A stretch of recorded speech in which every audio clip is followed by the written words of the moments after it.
Hello fans and collectors, this is G-Man with G-Man Toy Reviews. Today I've got something really special. This is my first, and it is the first, SH MonsterArts figure that started it all in the line. Yes, let's go back to how it was the origin of this figure, okay? Because this is Godzilla from the Heisei series in the 90s. It came from the movie Godzilla versus SpaceGodzilla, 1994, okay?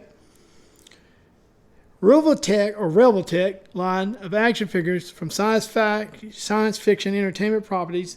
They released several characters from the Toho Kaiju series of films, including Gigan, Anguirus, Rodan, and Martha. But they made an announcement that they were not going to make no other Kaiju monsters, which left out Godzilla.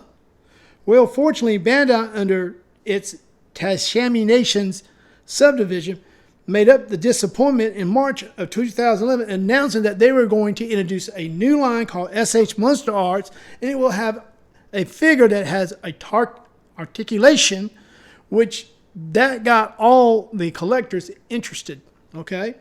And they were basing this on the high-end collectible instead of the low-end that some buyers, could buy at stores or vinyls, whatever. These were a little bit higher in price because of the articulations, okay? First up, none other was Godzilla, which appeared in the store shelves of November 2011. As part of the initial release, the SH MonsterArts series, the figure stands exactly 15.5 centimeters or 6.5 inches tall and comes with an atomic ray effect right there, and it gives him out that he's firing off his ray, but sometimes at certain angles it looks like he's spitting out water to me, but that's just me maybe. Okay, no one can talk about the SH MonsterArts line figures without dealing with the figure's design, which is outstanding to say the least, being the first one.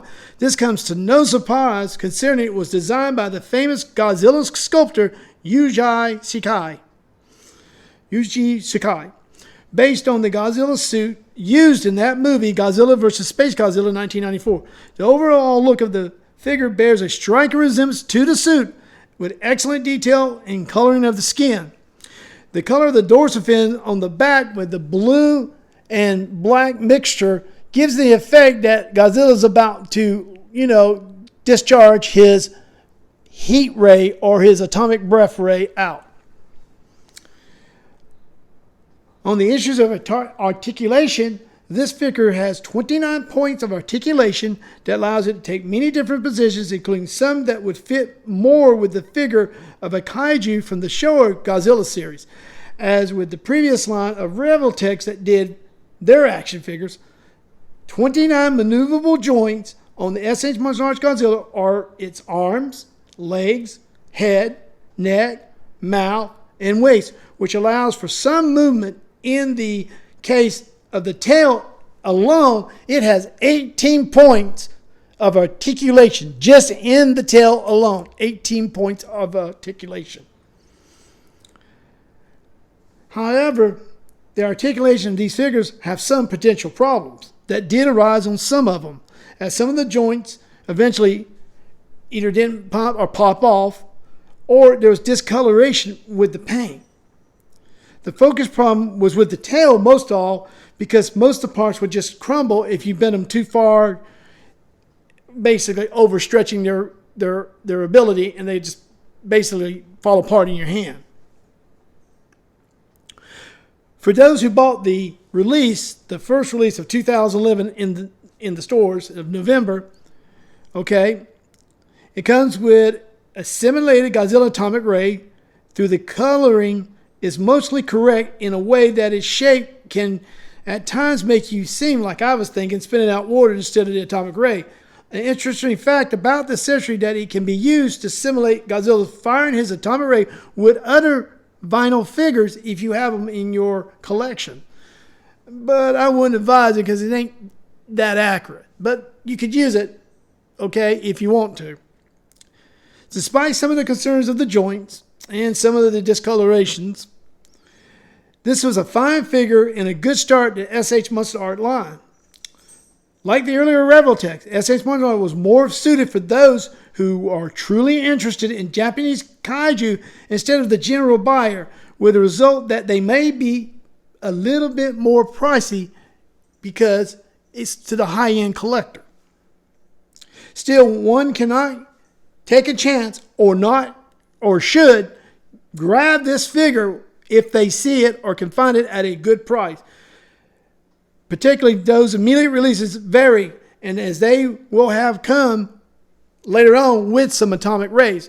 But this one in particular is between, I've noticed on eBay, between $250 and $600, depending on where you're getting it, okay? But did you know there's something else that y'all need to know? See, I kind of made that in a question into a question. This ain't the only release.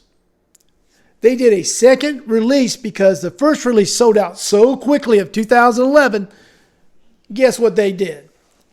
Well, this is what they did. Let me move the figures and I'll show you. Let's move Godzilla back. Okay, I'm going to take his ray effect. Okay, I'm going to get his box too. Okay, we're going to move him off to the side. All right. And ta-da! In June of 2012, they came out with another release.